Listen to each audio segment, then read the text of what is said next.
Hey everybody, Robot here from Vespa Motorsport and ScooterWest.com. So it's been a while since I've done a vintage or a kind of vintage video, and this is something you should really know how to do if you own a P200 or even the P125X. So in North America, those were sold between 1978 and 1981. And if it's still running and has original wires, that's remarkable, because pretty much, I don't care how low the miles are, how it was stored, typically that silicon insulation is just completely crumbling. And this was used on the stator plates on the Vespas, probably starting in, it was like the early 70s all the way up to even the very last PXs. They use silicon insulation. The good thing is it can handle high temperatures, but just the age just starts deteriorating. You got vibration, you get terminals, and then the wires start shorting to the stator plate. You lose your ignition, you lose the lighting, and so on. So years ago at Scooter West, I started rebuilding these because I've always been quite the electronics nerd, so I've been pretty accomplished at soldering, using a soldering iron.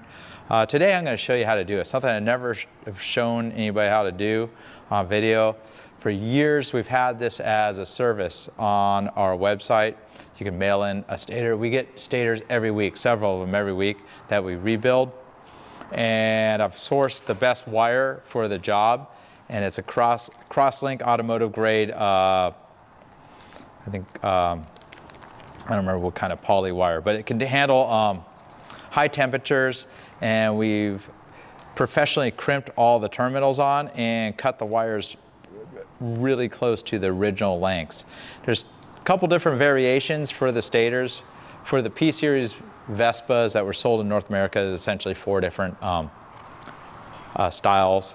You got the P125s X that has the points, but the electronic ignition is the most common. People keep those on the road. So the P200E had electronic ignition. You know, and you could tell by the black pickup coil and this white low tension kind of exciter coil. If you have an early model that we like to call the double yellow, so it would have had 2 yellow wires, and they're also ID. They usually have a more of a golden brown wiring, and the laminates are not quite as thick. They're about about 2/3 the size of this, and they have 2 yellow wires coming out of there. You'll need this wiring kit, SWK-3. If it's a 1980 or 81, we like to call that the single yellow, and this is what this stator is. It's a really nice condition stator. A little bit of surface rust is anything, but the coils are not overheated or burnt. Sometimes that can occur as these wires short out. You'll overheat those lighting coils, but the correct wiring kit for this would be SWK-4. And pretty much they're all closely stripped to the right length. Actually give you a little extra. A lot of times I do like using this as a template. There's also a zip tie that goes right here on the sheathing, but we'll get to that a little later. But the first order of operation is to separate all these bust up wires. And you want to start with a temperature regulated soldering station. It has some oomph behind it because these are kind of a lot of heat gets soaked away from the soldering iron when you're melting the solder. And these Hakko ones are really, really nice. That's 775 degrees it's set, so it's kind of a higher temperature than you normally use. I have a pretty wide chisel tip. I would say that's about 3/16 of an inch wide. It's got a tip cleaner in here. You got the sponge to clean the tip. You can see that's, if you're not familiar with soldering, there's a lot of other videos on electronics and wiring, soldering, electrical soldering, and the tip is very well tinned. And here I'm using, you know, this would, you call this kind of the dangerous solder. This is 40% lead in it.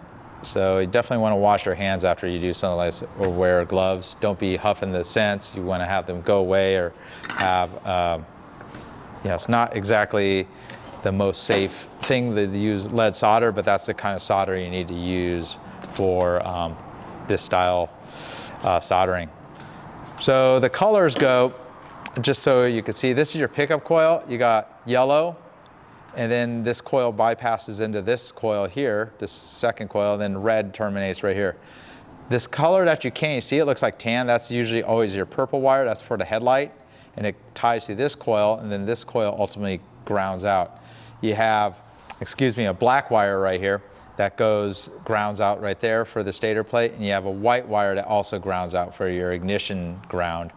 The green wire goes to this coil right here, which generates the high, you know, not ultra high voltage, but like in a magnitude of 70 to 100 volts for the ignition system. And then you got the pickup, and this is where the ignition fires, and that's got a red wire on it. These have a little bit of insulating kind of shellac on there, and you may need to scrape that off with like a little knife before you get started on the job. So kind of scrape that away. Sometimes the soldering iron will burn through it.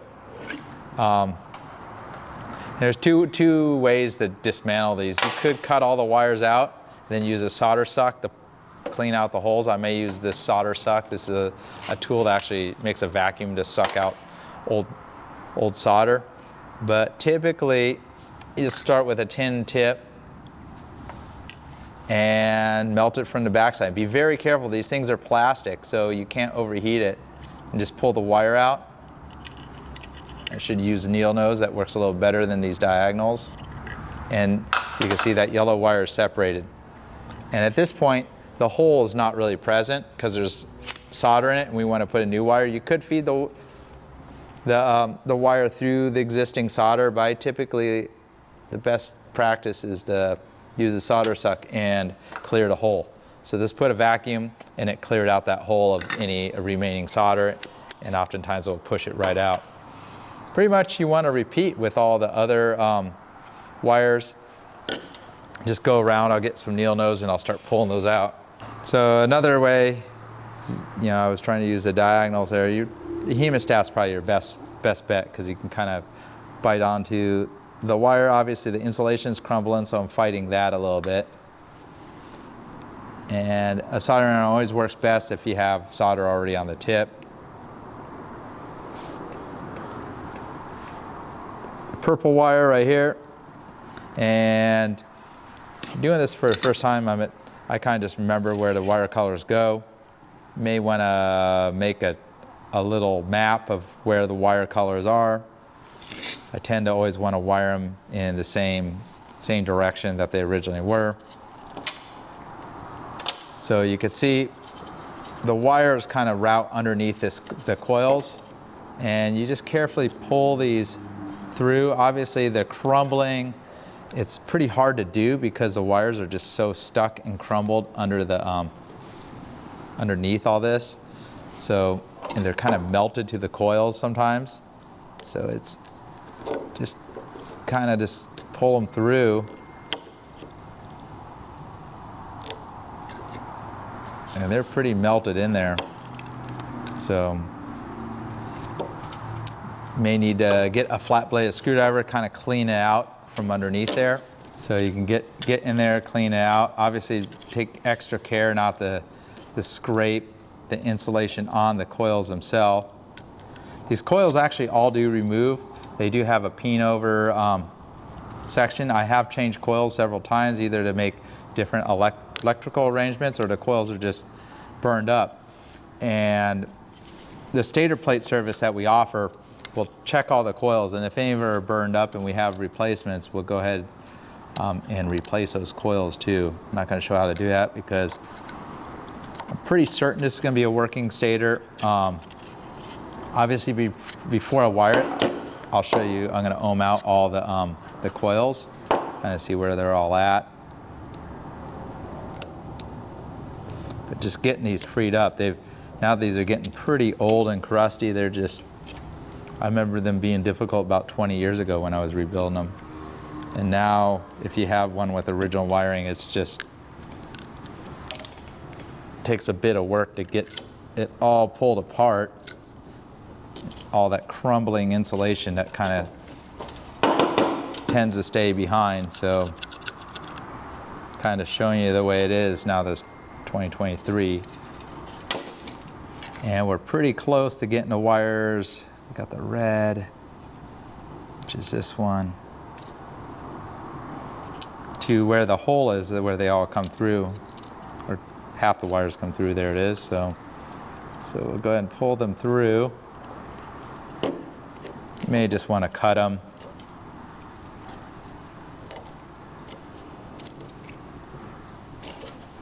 And we got one remaining wire still there. That's our ground. And the kind of reverse method of taking it apart, you could just cut the wire and feed it up through and then grab it.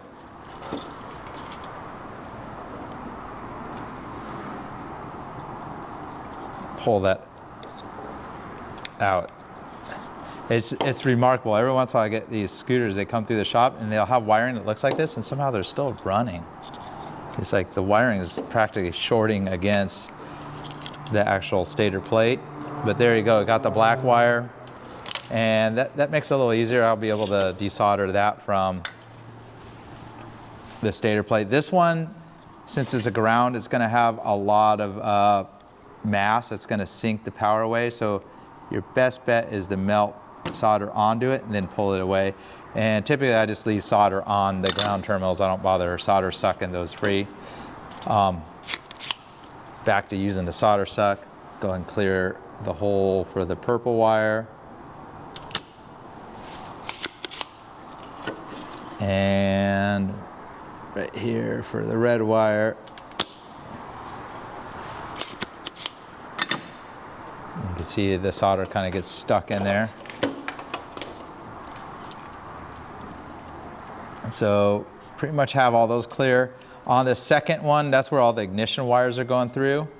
So all the power wires go through that hole and the ignition wires go through this one right here. So pretty similar.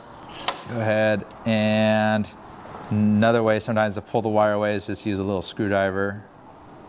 Go ahead and melt. And since that's got that plastic shellac, it's a little harder sometimes to get it pulled away. This coil you got to be a little more careful with. That's your high voltage coil. And then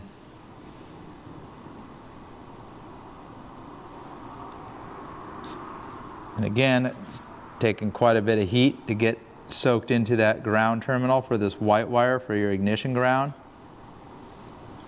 Going to pull that up, pull it away from the stator.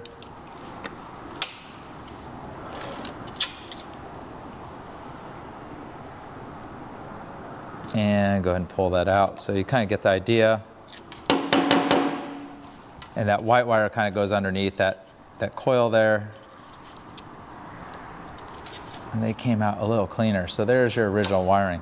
Pretty bad shape there. Going around in there, cleaning it out, making sure I have clear paths for my new wiring.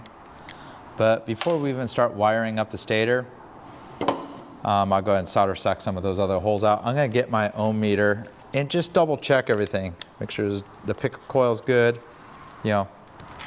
So I have it. This is an auto ranging fluke meter. So you can see 0 ohms, 0.1. It's not a milliohm meter, so it's not going to give you a really accurate indication. So you have ground. Just we could poke the black lead in, and then we'll do this high voltage coil for your pickup. Should be around 500 ohms, and that's what it is, about 515. That would be within range, I think. You know, you got about 20% tolerance. This one, I think it should be around 110, 120. 113 ohms, so that's good. So both this and the pickup coil, I suspect, are good. Now let's check the lighting coil. So we're on the ground. We're going to go ahead and go into the lighting coil. And that's about right. Usually you'll see about a half an ohm. So it's going between 0.6, 0.5. That's pretty normal for a good meter that gets close to the milliohm range. Another one you want to check is make sure there's isolation. So no continuity. So say OL, no continuity for these charging coils. So next we're going to go in that eyelet and this eyelet, and we should again see something between 0.6 and 1 ohm. That's pretty normal range. So all these ohm out within normal range. I have no reason to believe that none of these coils have failed or have any problems. They physically look good. I don't see any physical damage to them, so I think this is a great candidate to rebuild. So here we got all the wires. It's kind of confusing because you do have two reds. You see that short red? We're gonna ignore those for now. All I wanna do is work on the wires. So I'm gonna pull these partly out, all these ones, just so I have them out of my way. We're gonna work on the charging coil wiring first. So you have the pair of holes where the wiring goes into. We're gonna go ahead and feed all the wiring up through this hole right here. And we're going to start with the black, because that one just, it's going to be your first wire, and it's going to go underneath this coil. You can see a little bit of insulation is already stripped. We'll go ahead and strip with an 18 gauge wire strippers. And we have the soldering iron nice and hot. We're going to go ahead and tin the wire. So what that means is just add some solder to it. Pull that up, and we're going to go ahead and feed it right between those coils. Make sure it doesn't short with any of the windings. We're going to hold that down. There's already a bead of solder, which is great. I might add a little bit more solder to the tip because I don't have 3 hands. And we'll just go ahead and flow that right onto that right there. And it got pretty hot, so just keep in mind soldering irons they're not really a toy to mess around with. And there's a little bit of extra lead you can cut off. So at that point, see how the black wire is kind of long? I could actually pull the slack out of the black wire. And here's where I put a little bit more accuracy into all the wiring from here. I might do some final trimming. So I have my black wire right here. Our next one that we're going to solder up is going to be the purple wire. And I like to get all these pretty close to the same length. So we'll get this yellow and red out of the way. We're going to pull this purple all the way around. I'm going to pull a little bit more slack out of the black. You can get that. And I can pull a little bit more purple. Yeah, it looks like the slack's going to be pretty good on that one. So you go all the way around, and again, we'll just strip a little bit extra wire off that. And there's 2 ways to go about this. Actually, this one, it's not quite all the way cleared out, so I'll do it the method where I tin the wire. I'll actually add a little bit more solder to the hole. And again, maybe I'll use the little circlips because that makes it a little safer to do than using your fingers. And we'll heat this from the backside and quickly push it through. You can't have much lag because, like I said, we'll melt the thing. So push that right through, and now you have a nice solid solder joint. You know, because there's already solder on both the tip of the soldering iron, solder in the eyelet, and more. So at this point, go ahead and pull the purple wire. Go ahead and pull that tight. And you can see it's slightly shorter than the black. That's probably okay right there. So our next wire is going to be the red wire. So go ahead and kind of organize the wires. Go ahead and pull it through.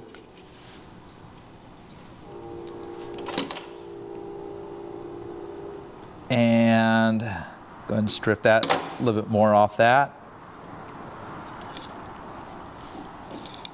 And let me solder suck this. I'll show you the alternative method of doing this. So add a little solder. A lot of times that helps. Then I'm going to go ahead and clear out the hole. So I have a clear hole right now. I don't know if the camera gets at. And if that's the case, you don't even need to necessarily tin the wire. You can just push the wire through.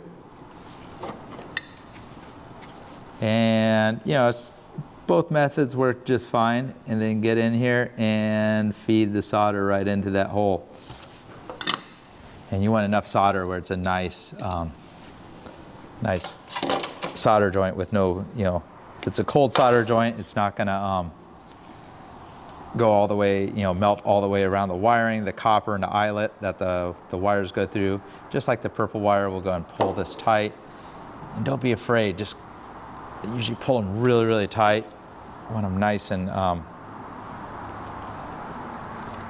and you can see that one's a little longer. My purple wire's a little shorter. That's probably okay. This red wire, I feel it's a little bit too long. And if that's the case, here's what you could do. You could feed it back through. You can leave a small amount of slack on the stator. You don't want to have too much slack on the stator because it could entangle into the flywheel. But if you need a little less slack, you can go two ways about it. You could actually pull the joint back out. And I think I have enough slack where I could, maybe I'll take that much off. And that will get me closer where I have all the wires even. I mean, you don't necessarily, there is room in that junction box to kind of take up, give or take 3/4 of an inch of a wire. So, not the end of the world, but we'll go ahead and shorten it, try to get it as perfect as we can. And there's the alternative method, kind of flow the solder and just push the tin lead right through the hole there. Then we'll pull the slack back out of the red. And look at that, now it's about the same length as the ground and a little bit longer than the purple, and ideally the yellow. Yellow is about right in the right spot, so let's just see where that ends up. And it looks like I don't need to take any slack off this one. So we'll just strip a tiny bit more. So we know we have enough slack on the yellow. Kind of pull it out, and we're going to go to the very last eyelet. That hole's already cleared out. And there's so many situations where it's nice if you had 3 hands for soldering, but I melted a little bit of solder there. It has a nice joint right there on that last eyelet. And at this point, you can pull the slack out and then kind of pretty much pull it underneath these coils. So I want to make sure that wire is all the way underneath those insulators of the coil. And we're pretty much a little more than halfway through doing the job here. So there you go. They're all about, that's good enough length right there. Close enough. Like I said, you got about 3/4 of give. So the next step is we want to use the lengths of these wire for the, this is the ignition wires right here. So go ahead and pull them all through. These ones aren't as critical because you got a lot more room to mess with the lengths on the, on the junction. The rubber, it's like a rubber boot that goes over the coil, or the CDI box as it's usually called. So got a little bit more. So I went ahead and pulled those all up. The red's gonna be the shortest. We'll start with the white, and that one feeds underneath this kind of white coil. We're gonna pop it out on that side. Make sure the wire doesn't get twisted up. And there we go. So that one's pulled. And since this is going on the lug, there's just about enough. I'm gonna add a little bit more solder to that ground lug right there. And then you're gonna feed it kind of in between. There's a little slot in that coil that allows you to feed that wire right there. And it's sitting right on top of that blob right there on that solder lug. And we'll go ahead and push that down.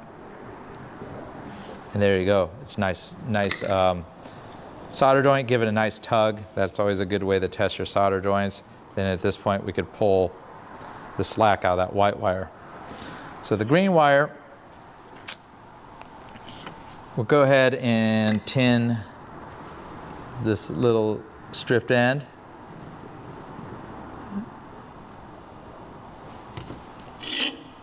and go ahead and poke that through this eyelet on the ignition coil. So that's your green wire. Nice and tight. And we'll kind of organize the wires, and then we have the last wire, the red wire.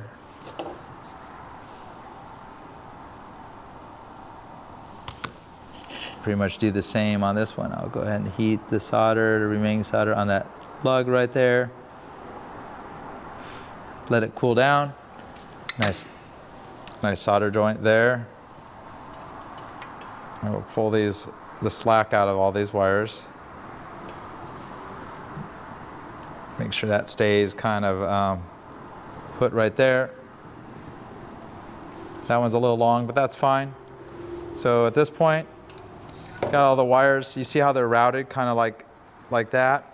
If you look at the original sheathing, it's also got a zip tie right about there. So usually I like putting a little zip tie right there.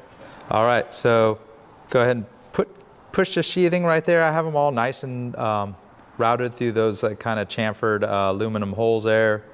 The wires aren't all twisted up. They're pretty nice positions right there. And go ahead and just pull the zip tie really tight. And then just clip it.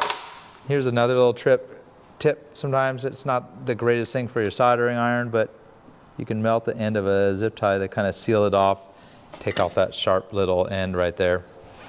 And there you go, there's a rebuilt stator. And I would trust this more than a new stator. This is the original Italian stators, and they're generally pretty reliable. This one's in pretty nice shape. It hasn't been exposed too much to the elements. Originally, they would have sprayed this with like a shellac. You could certainly do that, like a urethane clear coat, kind of just to protect it from moisture. It's like an optional step, not really needed. There's an extra ground lug that's never used. See the two grounds, but that kind of gives you an idea how to rewire a stator. So look what I pulled out. Isn't it remarkable that that even may have ran with that? But the wiring just turns into crisp. Good thing is this wiring is probably gonna last the rest of the lifetime of the scooter, another 50 years easily.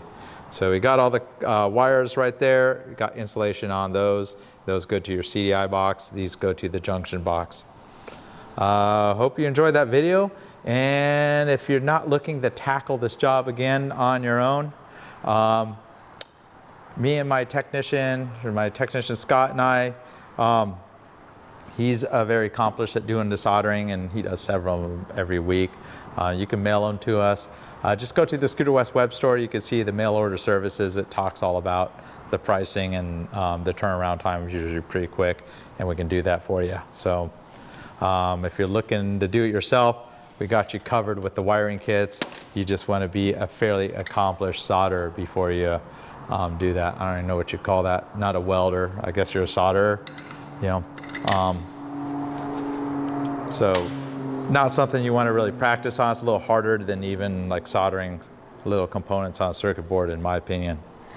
Thanks for watching. Robot here from Vespa Motorsport and ScooterWest.com.